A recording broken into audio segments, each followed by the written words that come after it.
Hi, I'm Ryan Wright. And I'm Jerry. And I'm Jessica. Welcome to Reasons to See, where we give you reasons to see. And not to see Iron Man 3! So let's hang out.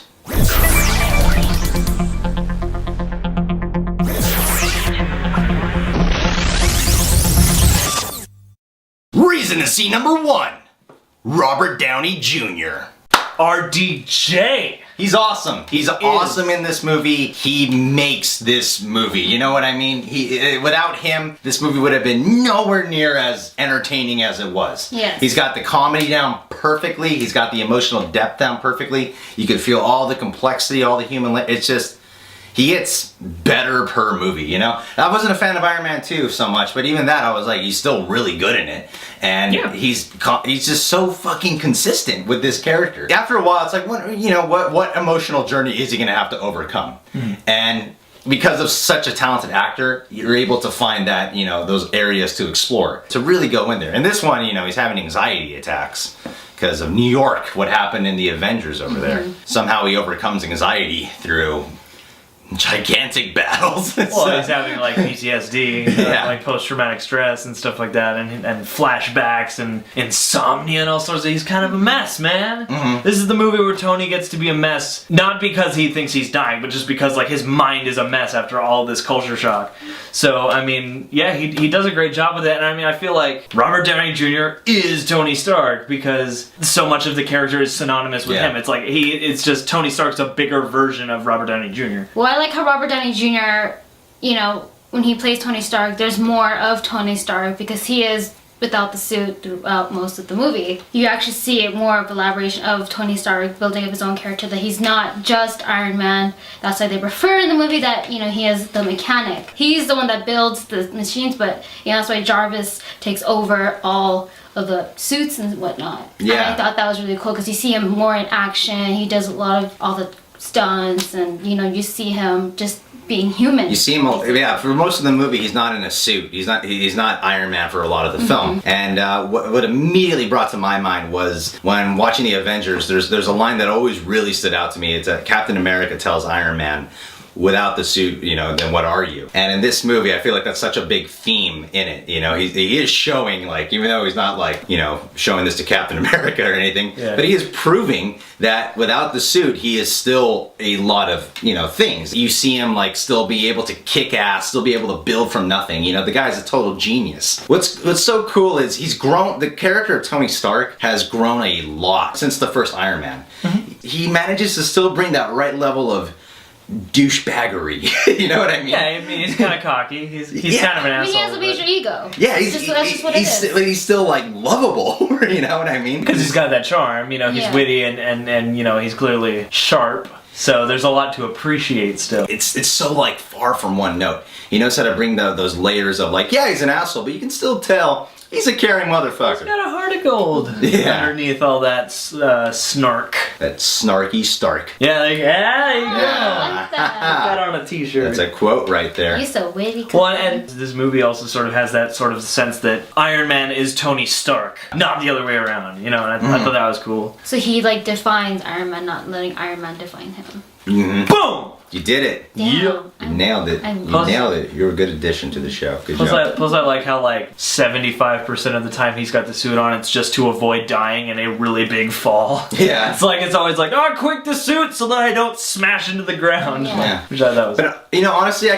could actually see how that could be a disappointment to some people. How he's not Iron Man for a lot of the film. Like, as I was watching it, going, when is he going to be Iron Man again? Because he kind of plays more of a detective for a lot of it. You know what I mean? Yeah. So it did throw me off a little bit, but it became something that I eventually just really appreciated when I understood more of what they were going for. Well, it's got a little bit of that sort of Dark Knight Rises flair where it's like, you gotta go back and relearn it, It's like, go back and start making gadgets again. Like, this is where you started, in a cave with just some stuff that was around, and now you're back in a shed with just some stuff that was around, working with only your intellect. Reasons to see number 2.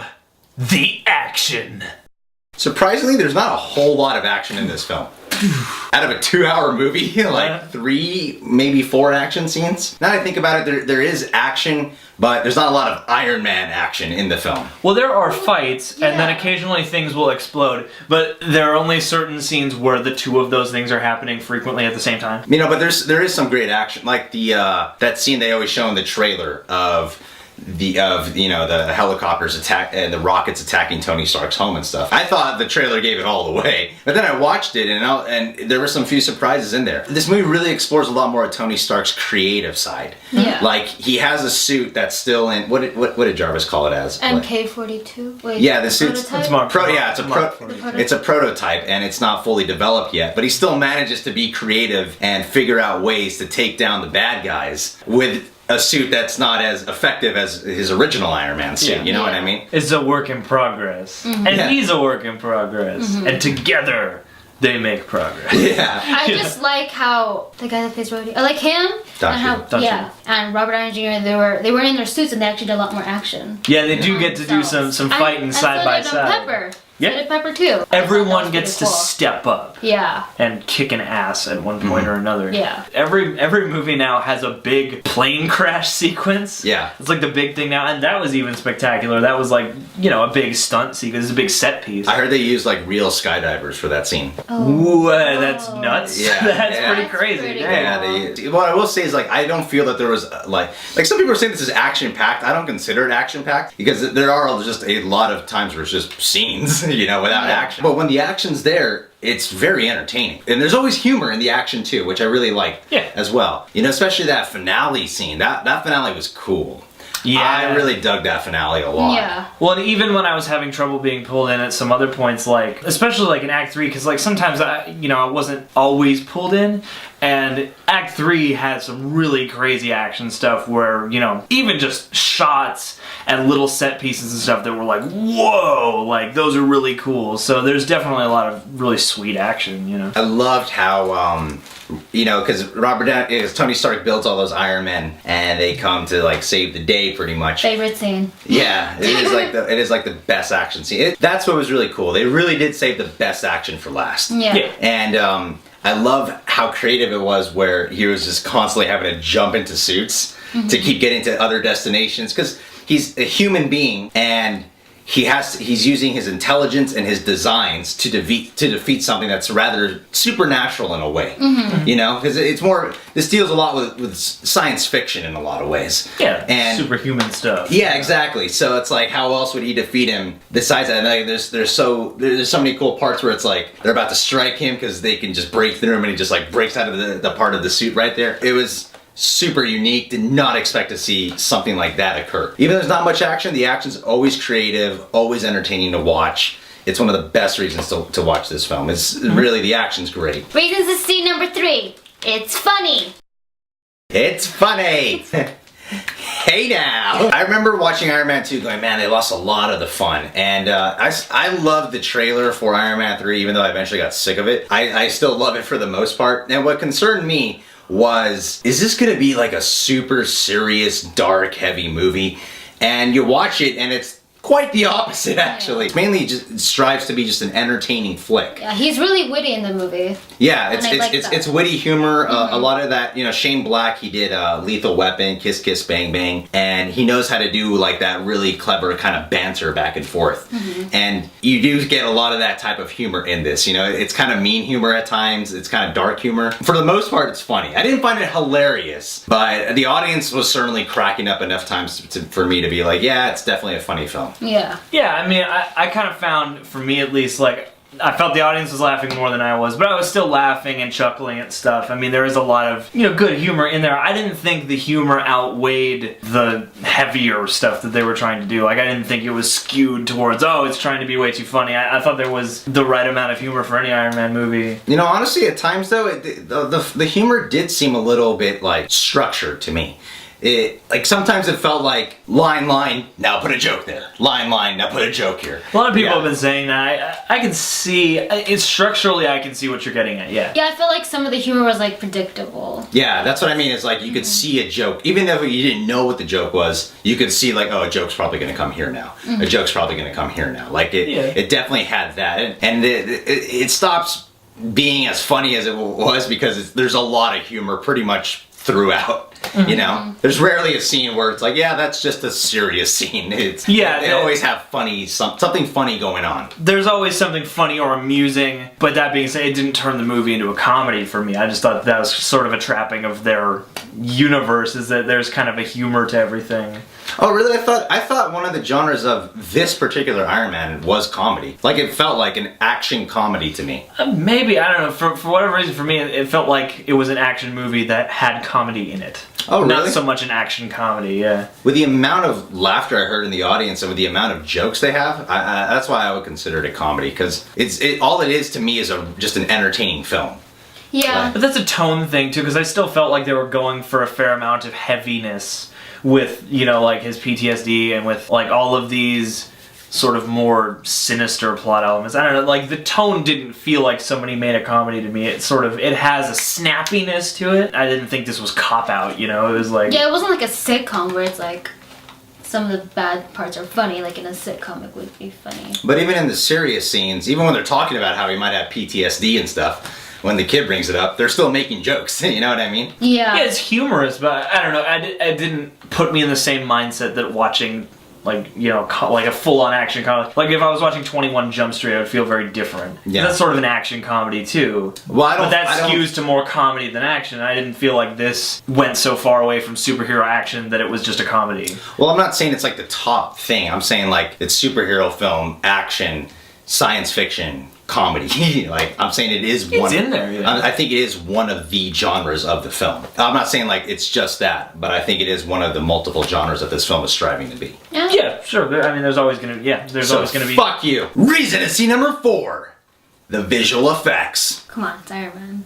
Of course. Marvel and Disney have the money. Yeah. They better make it look good. And they did. They did make it look good. It's not just Iron Man and robots and stuff, which all look spectacular. And they've made them even more complicated this time around with all the little moving parts and the fact that, like, the prototype he's working with isn't even a full suit. It's like parts of a suit that all assemble. With the villains and stuff, there's this crazy, like, biological fire thing they do. And there's lots of cool effects. Lots of different stuff. When they, you know, shot down his mansion. Mm-hmm. Yeah. Holy crap. That was great. Yeah, when they shot down the mansion, that was some of the best visual effects I've seen in a movie in a long time. Because it's hard to pull something like that off and make it look very real. The cinematography behind it, just everything, it complements the story very well, the visual effects.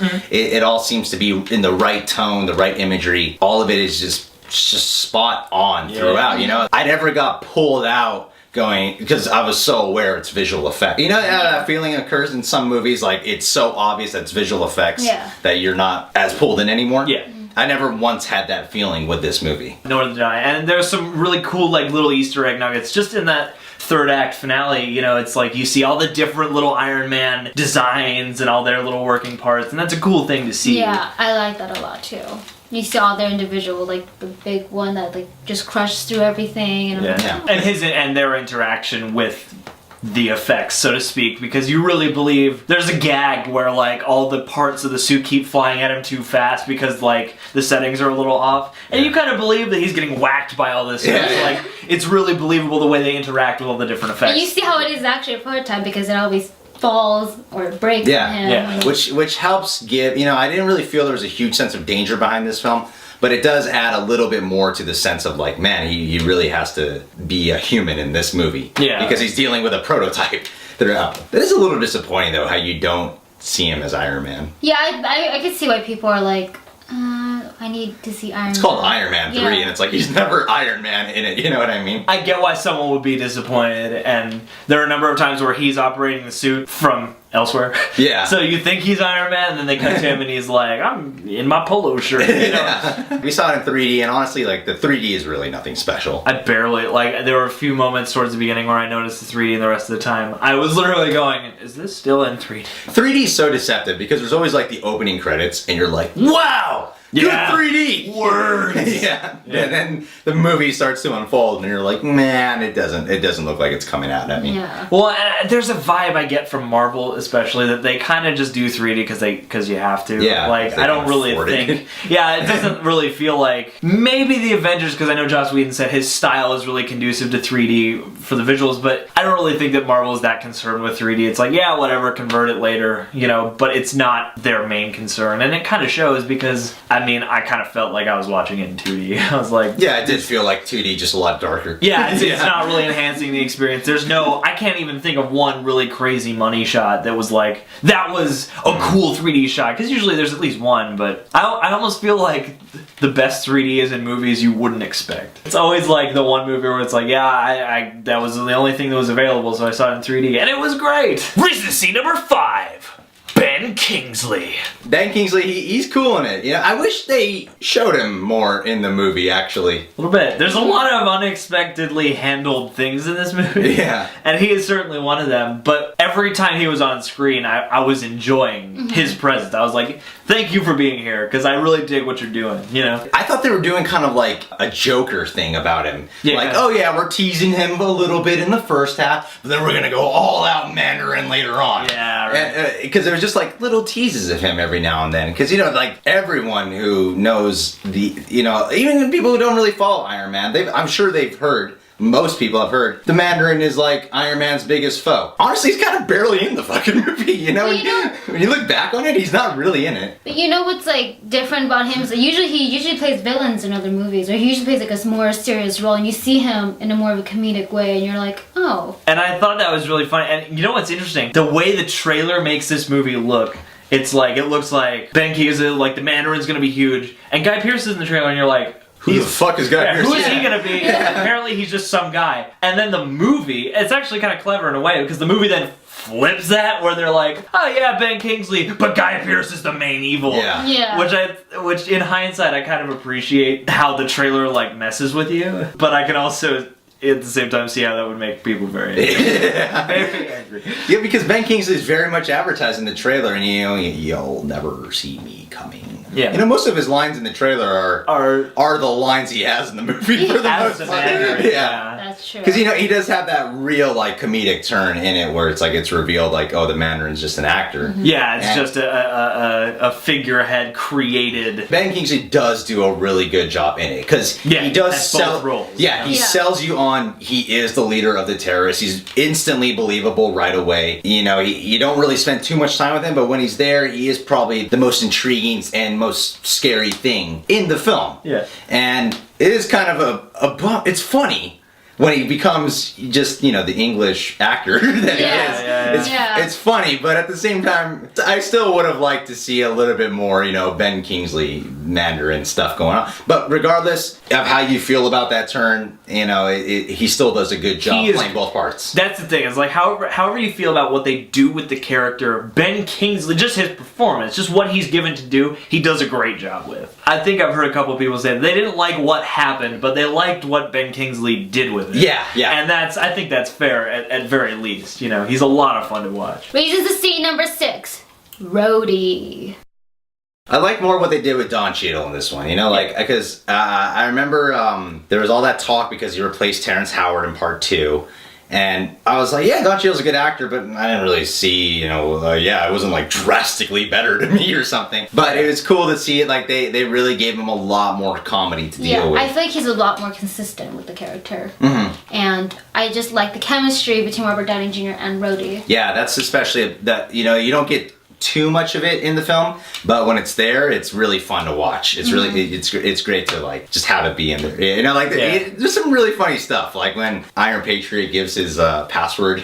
Yeah. There's something about the comedy in that moment where you're like, it's very comedic, but it kind of makes sense at the same time, Exactly. Well, because it gives the sense that these are two actual guys in this situation, not just, toys for the plot. With Terrence Howard going over to Don Cheadle, it's like you replaced one good actor with another good actor. So not a bunch is gonna change, but I feel like this movie, they did give him finally some more fun stuff. Yeah. Instead of just being there as his buddy. And he kicked ass. He did. Ass. He kicked a few asses. As Rhodey, he kicked ass more often than Iron Patriot. Yeah. Because what I liked about the finale, when they show up at the harbor, it's it's Rhodey leading the way. You know, and Robert Downey Jr. is playing partner to him because he's more the military tactic kind of guy. He knows he's how a colonel. Yeah, he knows how to handle these types of situations better than Robert Downey Jr. would know how to handle it. Yeah. And it was cool to see them flip that, and it made having Rhodey there much more essential. Like that great bit where it's like shoot out the bulb. You can't shoot the bulb from here. And it's like, well, of course, Tony Stark wouldn't know how to do that. Yeah. But of course, Rhodey would. So it does show that Rhodey is an essential part in it. And part 2 is kind of distracting. Like that's not Terrence Howard. I was questioning the chemistry, to be honest, but in this one it seems very natural,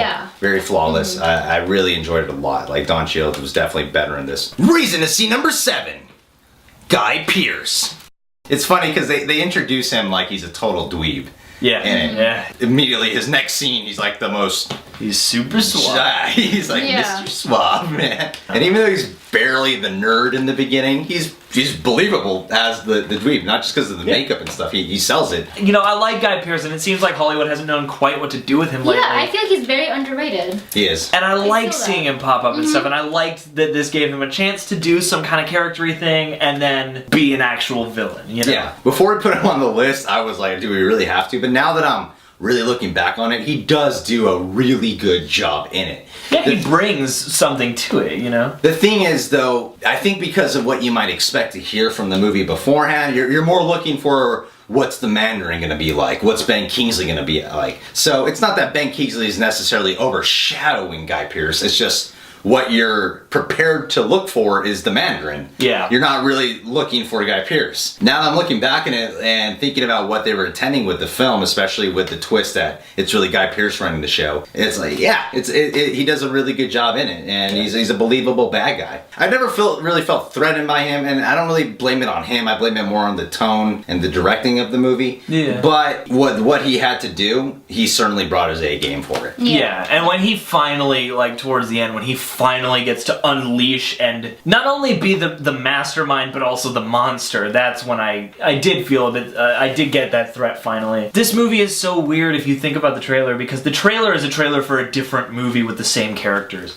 So, That's true. I can see why you would be let down initially, but take a look at what Guy Pearce is doing, because he does do a good job. Yeah, I feel he delivers a good performance. In a lot of ways, he is like the perfect match for Iron Man. Yeah, he is. I mean, because they're, like in part 1, it was the guy who always wanted to be in Tony Stark's position. So at the end of the day, it was always under Tony. And then in part 2, it's, Whiplash, Mickey Rourke. What's my birth? Yeah. And then it's Sam Rockwell, with a competing gun business. But it's clearly like Tony Stark's business is way better. Yeah. But then, Guy Pearce's character steps in and he's like, look at this shit, you can see my brain, you know what I mean? Yeah, you can check out my brain. We can rebuild human, limbs and stuff. We can fix lives in a whole different way. Because in a lot of ways, it's like a lot of the theme is, Tony Stark is Iron Man, and this guy, whatever that creation is. Extremist, yeah, he is extremist, essentially, you know what I mean? And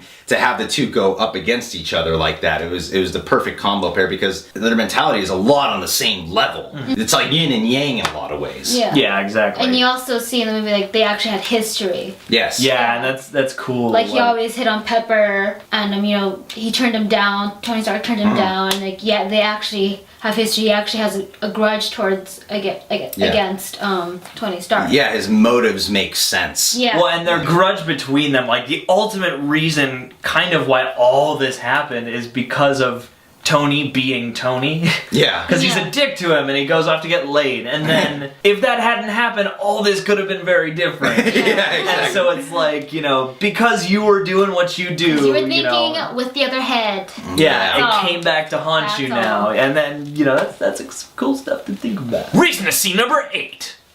Pepper Potts. It's cool. They give her a lot more things to do in this movie. But not as much screen time. That's weird. That's true. That's true. They didn't give her a lot of screen time. They don't really focus so much. The relationship is very important to Tony. Yet it doesn't really feel like there's much of a romantic story in this one. Because I guess they're already together and stuff, like no one really cares to explore the relationship. Yeah. Well, and it's because of all the problems that Tony's having right now is making their romantic relationship suffer. So it's more about fixing that stuff than... But they gave her new stuff to do. They put her in situations that you don't imagine Gwyneth Paltrow's character being in. And she kicks ass. Yeah, she delivers on it. Like she sells it. Yeah, well, and as her status changes and her relationship to Tony changes, the things that happen to her then change. So in this movie, she is the bargaining chip. Yeah, and Pepper's actually put in a really serious predicament at one point. Yeah, very serious. And you're like, oh crap, you're not just behind the screen worrying about Tony's exactly. You're being worried about now. It does play with that damsel in distress type of theme, but it also puts a twist on it at the same time, So I do respect, now I like this movie more than I thought I did. There are a lot more, That's why I want to watch this again, because it's like, I've spent the movie going, why am I not more into this? And now talking about it, I'm like, there's so much good stuff. There's a lot of great elements at play here. Yeah, it's weird. Because they have good surprises with Pepper, like, I love that moment when I'm so glad they didn't show it on the trailer. That moment where the house is blown up. Because I remember watching the trailer and they're flying in slow motion, and I was like, how does she survive that shit? And then the suit latches on her, and I got so much emotion in that scene. Because I was like, dang, Tony, that's smart. You really thought about this, You obviously thought about what if someone attacked. And you know what? You notice that Pepper finally actually protected Tony Stark. That's what's cool, is the roles do switch. And at one point, she protects him twice.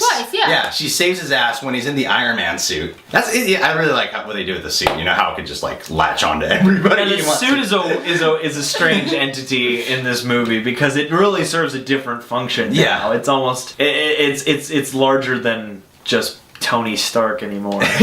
So that moment where they try to make you believe that Pepper died. I didn't buy it. I didn't.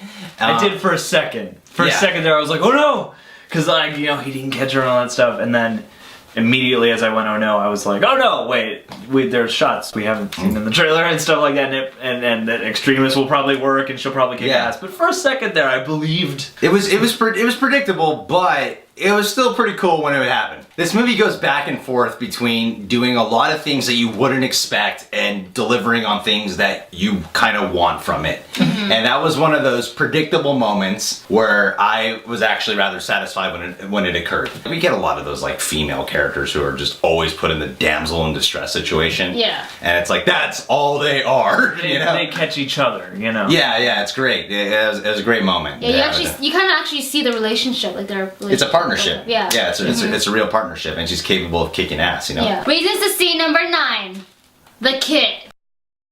Yeah, man. There's a whole portion of this movie where it's Tony and a kid. Yeah. And they're hanging out, and they're getting into trouble. They explore especially in part 2, they explore Tony dealing with his father issues. But in this one, you kind of get Tony being a little bit of a father figure in some ways. He's kind of an abusive father figure at first, but he's kind of a jerk. But you would expect him to be kind of. He's kind of like the tough dad figure in a way. But kind of. He's like the combination of your dad and your big brother. Definitely. Because Tony calls him a friend at one point, and you're like, you know what? It is more of a friendship type of deal. But it's the kind of friend that you do admire and you do aspire to be like. You know what I mean? It was great. That was some of the best scenes in it. Yeah, well, because it's really endearing and it doesn't lose the edge, and it's not cornball or annoying, really. Because it's easy to get into that territory when you're like, oh, it's a superhero and a kid now. And you know what, too, is that the kid was in a similar place as Tony Stark as a little boy. He didn't have his father. And you could see that he's a genius because he was helping build the suits. And you could see that he's like, oh, you're the mechanic for him? Oh, that's so cool. And you could see him taking the parts, and he knew what he was doing. They do have like a kinship from that. And then when he helps out with Tony and saving his life and stuff like that, it's actually believable. A lot of movies that try that shit, it's always corny, the kid's annoying, it's like fucking that Asian kid from Indiana Jones too. You know what I mean? And he has the same humor, or not the same humor, but the same witty sense as Tony Stark, and he's like, "Oh, am I annoying you? Should I stop? Yeah. Like, do you have PS?" The kid's good, you know, Yeah. like that's I mean, it's like not just the way he was written, not just the way the director captured it. It's like the kid, like Ty Simpkins. Ty Simpkins, man. Yeah. Ty Simpkins. He does a good job in it.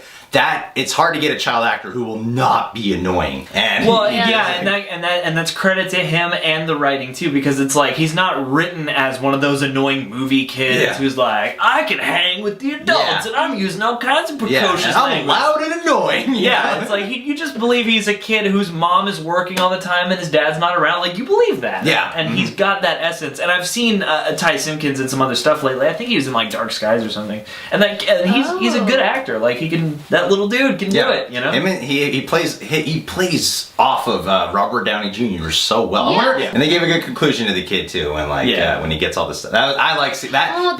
That made me feel cool. good. Yeah, that made me happy. That was a good heartfelt moment, you know. Reason not to see number one. Doesn't take advantage of Iron Patriot.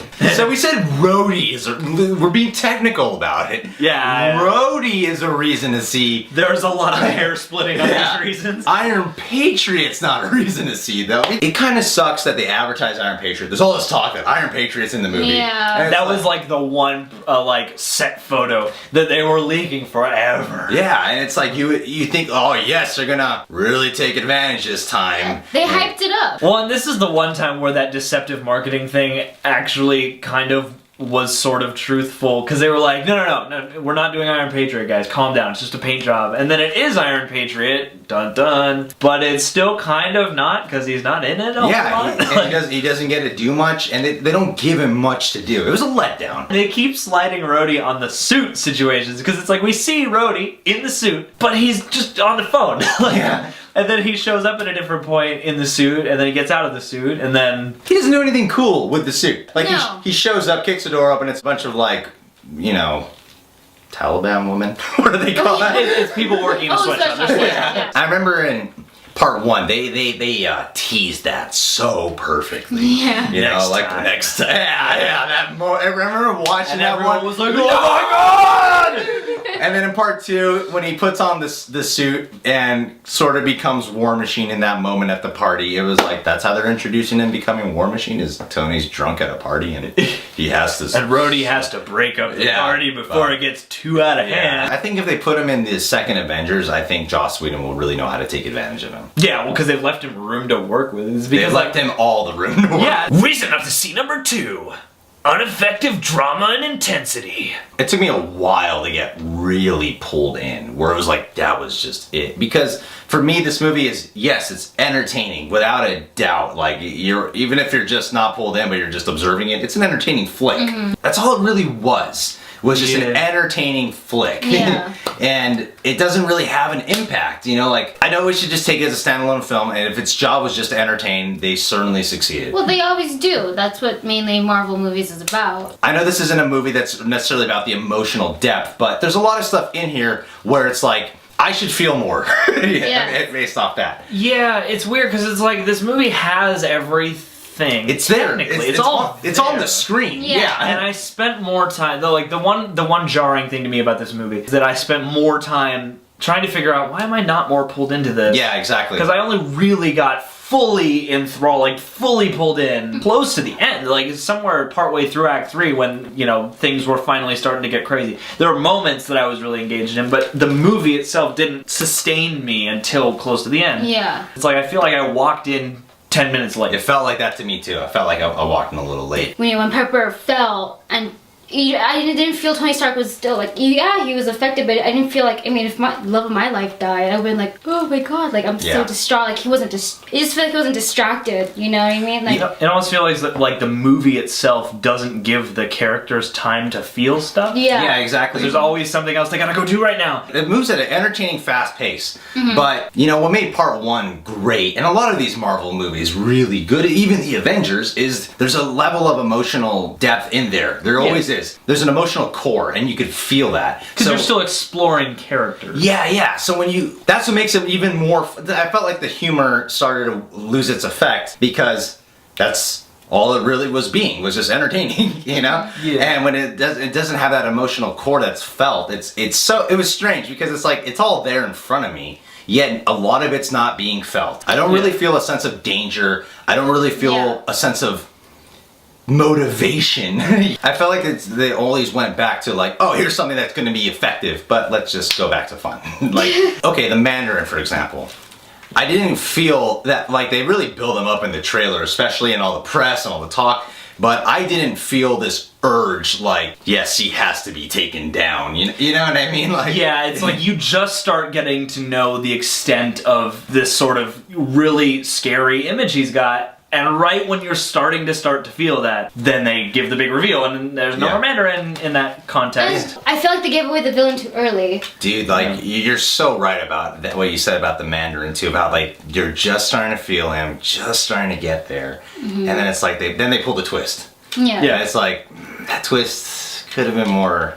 I'm they could like, have waited. make me hate him, and then pull the twist. Yeah, exactly. Then it's like, Yeah, what? That's what I mean. Like, it's feel like, oh, we saw him being the actor first rather than the other guy revealing he's actually the character. You know, it's like, oh, well. That's what I mean. Like, there's a lot of like moments where there's like twists and turns, but none of it. It's like, oh. It felt like it was too quick. Yeah, it breezes past. Well, I do gotta agree with you on that. Like, there was a split second in the movie where she's like, my boss, Aldrich Killian, is working with the Mandarin, and they come to him and he's like, I am working with the Mandarin. Yeah, not exactly like that, but I was like, oh, you're just gonna out with it? Like, yeah, that's you're what I just gonna tell mean. us? Like, it's just like, I mean, we didn't know he was the actual villain, but you have an idea like, oh, but you're working with him, and obviously he has to do with it because it shows in the flashback that he got screwed over by Tony Stark. And it's like, oh. It sounds like the script is outlined well. They knew like, oh yes, we should have this scene here, but like for example, in the finale, yes, Pepper dies. It looks like she dies, but then it's like, okay, I guess we're past that moment. You know what I mean? Yeah. They just move past it right away. Yeah. There's no like, I mean, because like something happens right after that moment where he has to handle himself, but I feel like there ought to have been a come down moment where it's like the chaos is stopped.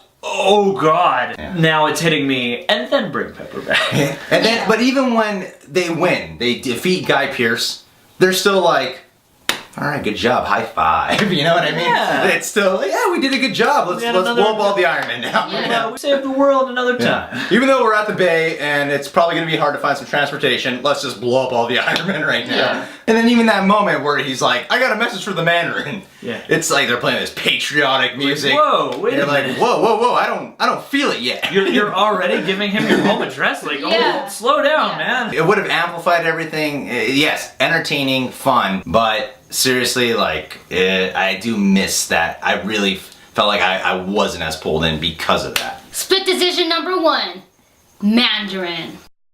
Ben Kingsley does a good job with the role they wrote of the Mandarin, yes. Yeah. Does a good job. I got a big problem with how they portrayed the Mandarin though, because it was such a letdown for how the Mandarin is this built-up villain. It's established Iron Man's greatest foe, and yes, it's a funny twist what happens, but at the same time, to me it was kind of a letdown because it's like, well, what about all the hype of this being Iron Man's greatest foe? I can totally see how a diehard fan of the comic books will be very pissed off, or how even just like a regular viewer, if you haven't read all the comics, you've seen the trailer, you're like, oh shit, Ben Kingsley, like, looking like this crazy villain, that looks intense. That being said, I cannot argue that anyone shouldn't be upset by this. Yeah, like, that's just such a wild moment, and I appreciated how off the wall that was, because I wasn't expecting it, and like I said, for my own purposes, I thought that was a really cool touch, and the only thing that could have made that better is if, like, we really learned to hate the Mandarin, and then the switcheroo comes. Mm-hmm. But just what you said, like, learn to hate the Mandarin. You don't learn to hate the Mandarin, like, ever. And it's like, if they set him up as the villain, honestly, Guy Pearce does a good job.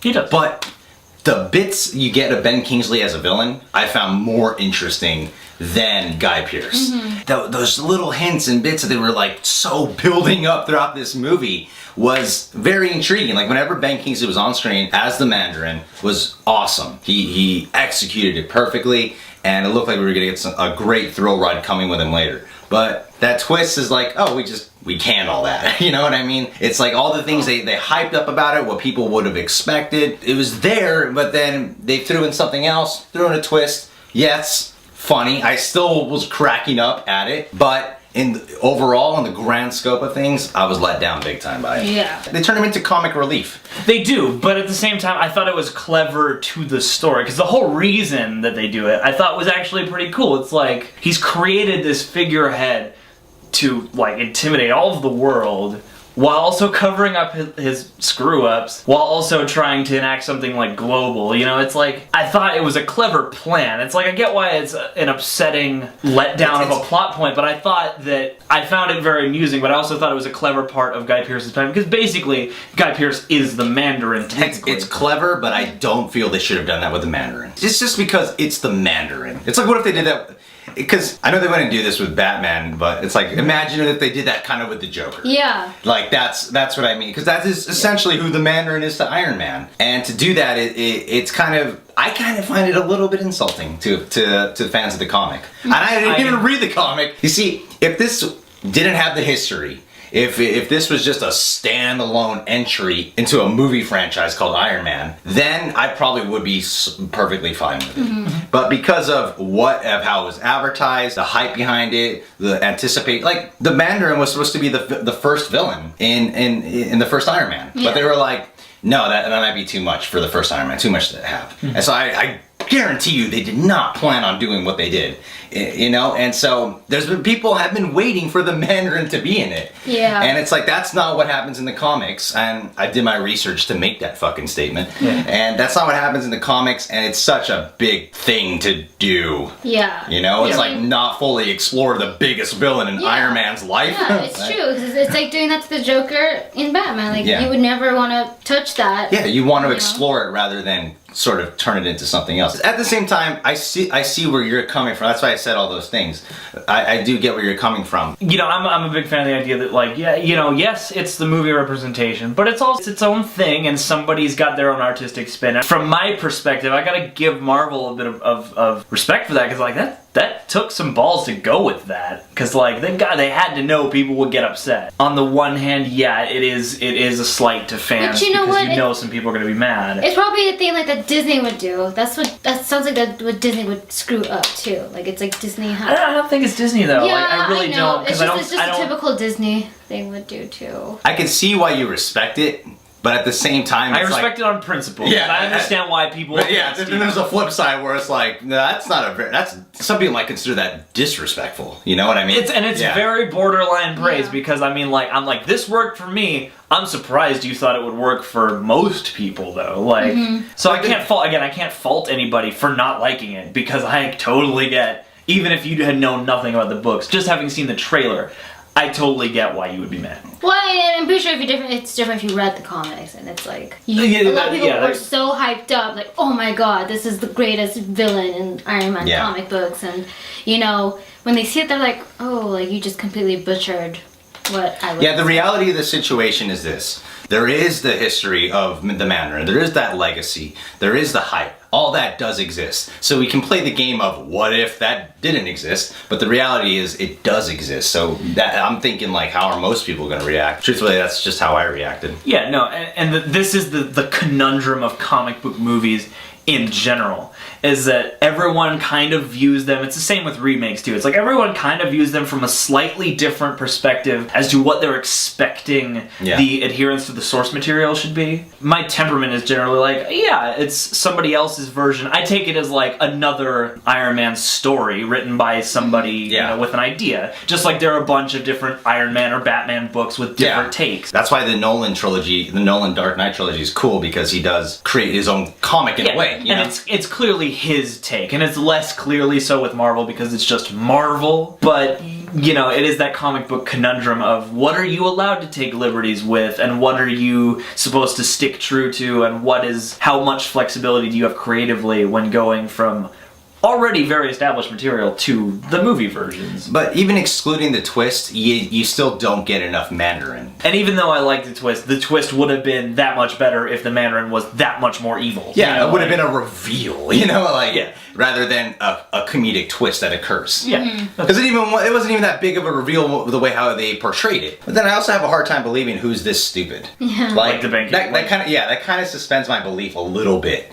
Because it's like, who is this dumb? Yeah, that's what I mean. That's I don't know. It's A just junkie. yeah. I guess, but he's a very talented junkie. Yeah. Really portraying evil person, and he's like, oh, you know, selling the whole world Yeah. as this evil dude. he's like, they gave me more drugs and stuff, and it's like, you're a really good actor for a junkie, then. Like, That's why I think this film is a comedy. Split decision number 2. The ending. Okay, well, You mean the post-credits sting? well, kind of both of after the finale and post-credits thing. Okay. Because after the finale, it's like, all right, let's just wrap it up. You know what I mean? A little let's bit. just throw a montage in there and just wrap everything up. They're kind of trying to make you believe in a way that this might be the last Iron Man. And I'm like, this just seems like a sequel flick, and I feel like we could evidently have more. Well, I felt like they left it open enough that they could if they wanted to, or if the stars aligned, but they also left it. It's kind of like, it's like they're moving on. I don't think it's a solid conclusion, though, to the story. Or not even just the whole story, I mean just even part 3 in general. It's like they rushed the conclusion. It's rushed, but I feel like the finality is there if they want it. To me, it goes back to how this has unaffected drama and intensity. Because it's like, yeah, they wrapped it up. Tony got the crap out of his chest, and okay, Pepper gets the thing inside, the extremist inside of her, and then through Tony just And then we narrating fixed it. it. Yeah, I fixed it. Yeah, it took a while, but I fixed it. And the whole 3 movies plus the Avengers, he has this thing in his heart. And it's like, yeah, and I got the scrapple out of me. Like everything is just, yep, concluded, and I'm not Iron Man anymore. Life is good. I get, like, I'm not arguing that it's not rushed at all, because it is a little bit like, and then we fixed everything, the end. Like, yeah. But it does feel like they put a bow on it, and if they want to take it off again, they can without too much effort. No, that's what I mean. It It's does like, feel like the conclusion isn't felt, though. You know? Like with The Dark Knight Rises. I know these are completely separate films. I know this is DC Comics, but we're sorry. But with Dark Knight Rises, it's like, yes, that feels like a conclusion. With The Dark Knight, in terms of just that movie alone, that had a conclusion to that story. And this one, you know what I mean? Like, it didn't bug me, so to speak. It's another one of those things where it's there. The stuff's there. It might not be as impactful because it is rushed, but it is. That's the word. It's there, but it's not impactful. Yeah, it was like, that's it. Yeah. That's what I'm waiting for. Like, that's it. And in the post-credit scene, I liked it. It was funny, but at the same time, I would have wanted a little bit more of a tease. Yeah, I wouldn't have, if I knew that was going to be the end, the post-credit, I wouldn't have waited. Like with the Avengers, that was...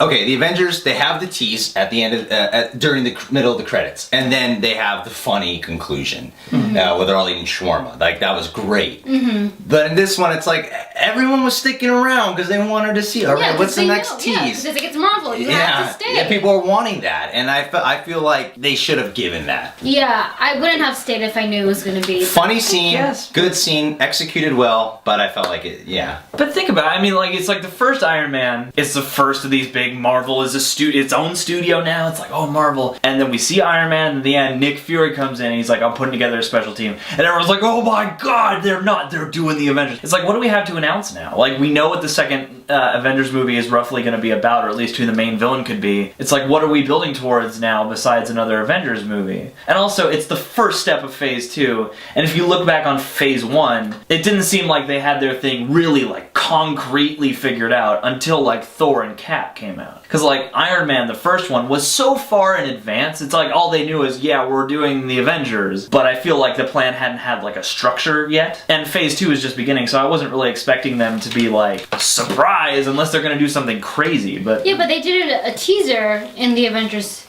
didn't they? Yeah, they did, so we know what the Avengers 2 is gonna be about, Yeah, so but it's so not like... But even with like the ending of like Thor and stuff like, I know you're saying those came later, but they still teased like what it will be about and what we might explore. Like they show at the end of Thor that Loki is still around and he's gonna be and he has the ability to probably grab I forget all the fucking names of everything. Yeah. The power charge. Tesseract. There we go. Yeah. You know, that's what I mean. They give really solid teases there, and I felt like they could have teased something that we could have looked forward to in part 2. Because if they were able to do it in Avengers, like they had an idea, you know, they could have just elaborated. It was just you know. But you are it's not right. as fresh though. You are right in the sense though that maybe they don't know fully what it is. So I know like Joss Whedon just wrapped up an outline, so maybe you're right. Yeah. So maybe they don't know because they filmed Iron Man 3 months ago. So I feel like they could have been creative enough to come up with something. Yeah. Also, the other thing too is as long as we're talking about this could be the last Iron Man, I feel like it would be weird of them to be like, Tony Stark doing some Iron Man thing later on down the line, but we don't know if he'll be here. Well, but like, these even they at the say end, in the credit, Tony Stark will return. Tony Stark will return, but it's still a question mark as to what Robert Downey Jr.'s involvement is. So we don't know if Tony Stark will only return in the Avengers or if there'll be an Iron Man 4. But then I gotta go back to the Incredible Hulk. Because Edward Norton wasn't in the Avengers, but they still teased the Avengers at the end of the Incredible Hulk. They teased it during the Incredible Hulk. He comes to him in a bar scene. That's the very last scene. Yeah, but still, it's like that was. I know it's not post credits, but it has nothing to do with the rest of the movie. It only has to do with the Avengers. I'm sure I'm almost positive they would have done that during the production of that movie, and they probably didn't know at that time that they weren't going to keep Ed Norton around. Plus, we've already had a bunch of different Hulks. But they didn't know if they're going to keep Ed Norton around or not. What mattered, they said Tony Stark will return, so they still could have teased it with Tony Stark, and then if they wanted to replace him, they could have replaced him, because with Edward Norton, you're sure he's not in that scene, but it was still Edward Norton as the Hulk. Yeah, but the thing is that it was only Edward Norton's first Hulk movie. We'd had Eric Bana before that. This is like, don't promise you're going to have Robert Downey Jr. if you're not going to have Robert Downey Jr. because we just got done talking about how he is Tony Stark. So I feel it would be weird to be like, hey, Tony doing something Avengers-y, and then if something doesn't work out and he's not there, then that's going to be a letdown. Well, they didn't have to do something with Tony Stark. At the end of Iron Man 2, it's Thor's hammer. Yeah. At the end of Thor, you don't even see Thor. Like, that's what I mean. Like, you don't see them in there. It doesn't have to be Iron Man. Those things still tied into those movies, though, because it's like Coulson is a big character in Iron Man 2. That's what we mean. Like, it still should have tied into one of the movies. I feel like, yeah. But the stings on those movies still tied into the movie we had just finished watching. It's like Coulson was a big character in Iron Man 2, so it makes sense that we could cut to him instead of being like, hey, at the end of Iron Man, a character that has not appeared in this movie at all is about to do something. Like, they could have still done that and it would have still been rad, but I get why they wouldn't. I thought this was cool because it's like, the post-credit sting made it a wraparound. I just thought it was very cool that the whole movie is basically him recounting a story to Bruce Banner, which I thought was really funny. I felt like that could have been the ending scene, not the post-credit scene, though. Yeah, I wouldn't have stayed and waited for that. Like, when I saw them, like, really, like, I waited for this, like... Well, you waited like 3 minutes. See, what I'm getting from her is like, you gotta think most people leave after credits. I know, like, we'll stick around. Well, I usually stick around, but because it's Marvel, a lot of people tend to stick around for that. Because we know, Iron Man, he's a part of the Avengers, and you know, he's gonna be involved with something else, or even like Thor, like, you know, you stick around for that. Like, for any you know, because... it's Marvel, you know they're probably gonna put something after the credits. Yeah, no, I get you. I mean, and too, I thought it could be a fun fan thing because they took everyone's 2 favorite Avengers. Anytime Tony Stark is around, people are gonna be like, he's my favorite. But the other one I heard is everyone was like, oh yeah, Mark Ruffalo is a great Hulk. It's the best one we've had so far. So I can still see that being exciting. It's like, oh, nice. It's our 2 favorite Avengers. Yeah, together.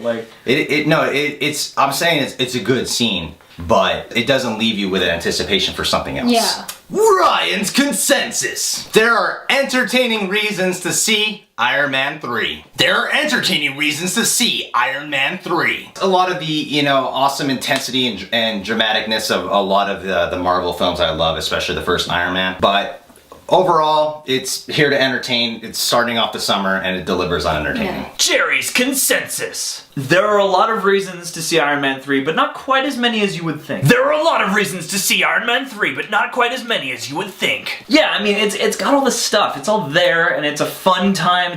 It's good. For some reason, wasn't fully sucked into it, you know? But I like it. Go see it, for sure. You might. I hope you dig it. Jessica's consensus. Cinematic fun is the reason to see Iron Man 3. Cinematic fun is the reason to see Iron Man 3. You know, it's a good action film, but if you're a comic book fan, obviously you're gonna be pissed, but...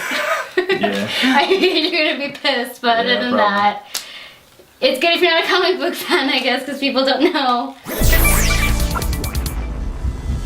All right, guys, thanks for checking out our show. Why don't you go ahead and go to that comment box below and tell us which one is your favorite Iron Man now that all three have come out now. And if you want to check out more episodes of Reasons to See, click the link right here. And if you want to check out my straight to the point review of Iron Man 3, almost forgot the title of the movie, click the link right here. And if you want to get updated every time a new review or a video is out, subscribe. Click on Jessica. Yeah. Click that Asian button right there. Yeah. Ding ding ding ding. You know what I really appreciate is that they spelled Iron Man 3 THREE at the end. Oh, Did they? yeah. Just a little thing. It zooms towards the screen, and I was like, that's kind of cool. Yeah, there's a little bit of fun vibe in the ending credits. I like those ending credits. Yeah, it's a good. Yeah, subscribe. Subscribe to Jessica. She'll call you. Yeah, we're opening up a hotline. It's our Yeah. new viral marketing. Yeah, she's my cousin, and I want her to meet more people. So subscribe, and she will talk to you. You're like a half endearing, half really creepy pimp. Well, yeah, it's more for money reasons.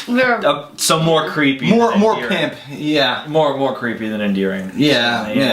I'm It's going. nice to know. Yeah. Thanks. You're still my hoe, right? Okay. That's.